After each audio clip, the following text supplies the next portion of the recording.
The year was 1772. The Santhal lands had been devastated by drought in the last 2 years.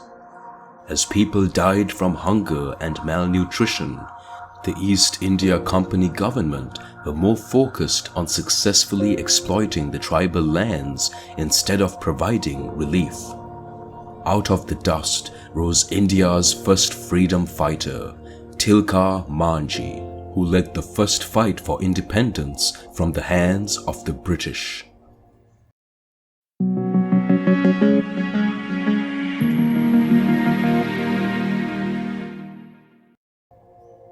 Following the death of Mughal Emperor Aurangzeb, the authority of the Mughal court rapidly declined during the early 18th century. Bengal was mostly left to the devices of the Nawabs.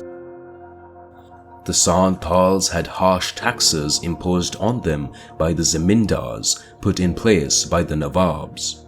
Things got even worse after the English East India Company took control. The company first acquired the region covering modern-day Bankura, Burdwan and Mindapore, following Robert Clive's victory at the Battle of Plassey.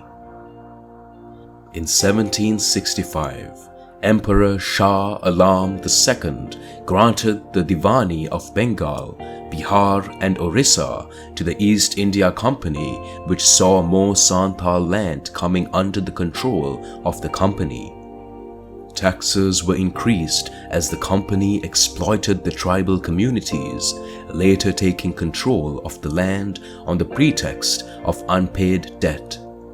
The Santhals had now become tenants in their own lands. Things got even worse after the famine of 1770, as many died from starvation. Relief was not provided by the East India Company government, who were more concerned with their profits. The Adivasis were left with little choice but to revolt. The rebellion was led by a man remembered today as Tilka Manjhi. Born as Jabra Pahadia in the village of Tilkapur in the Chota Nagpur hills around 1750, he gained the nickname Tilka, which meant angry red eyes in the Pahadia language. In direct opposition to Robert Clive's policy of divide and rule, Tilka Manjhi united multiple Adivasi tribes under his banner. The uprising began in 1772. Even though Robert Clive tried to buy off some tribal leaders by forgiving their revenue, it was too late to stop the revolt. The struggle against the East India Company's yoke lasted over a decade. In response to the uprising, Governor-General Hastings sent in 800 British soldiers commanded by Captain Brooke to suppress the revolt.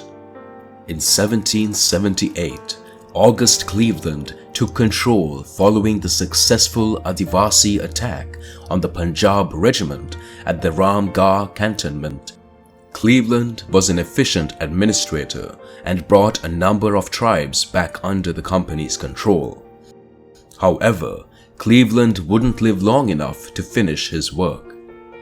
Tilka Manjhi led an audacious attack on the company position at Bhagalpur in early 1784.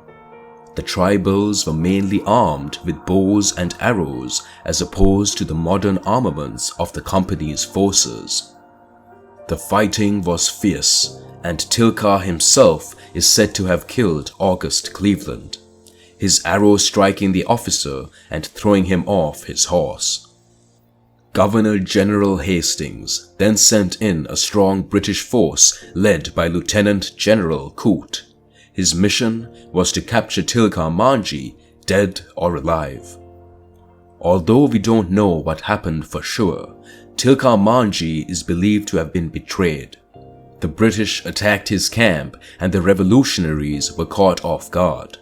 Many were killed, but on this occasion, Tilka Manjhi managed to escape and headed to the forests around his hometown with his remaining men.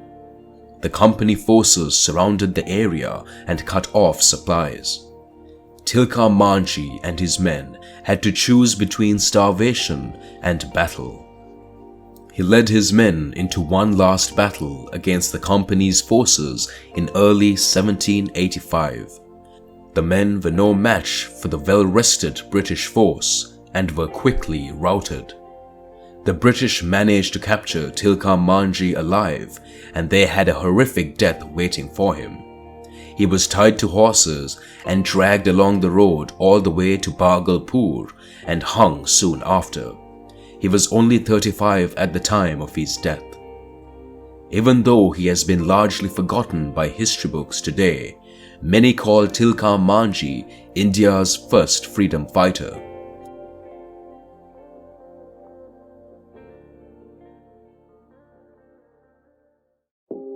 Thanks for tuning in to another episode of the History of India show. Don't forget to like and subscribe. And if you have a suggestion for a future episode, leave it in the comments below.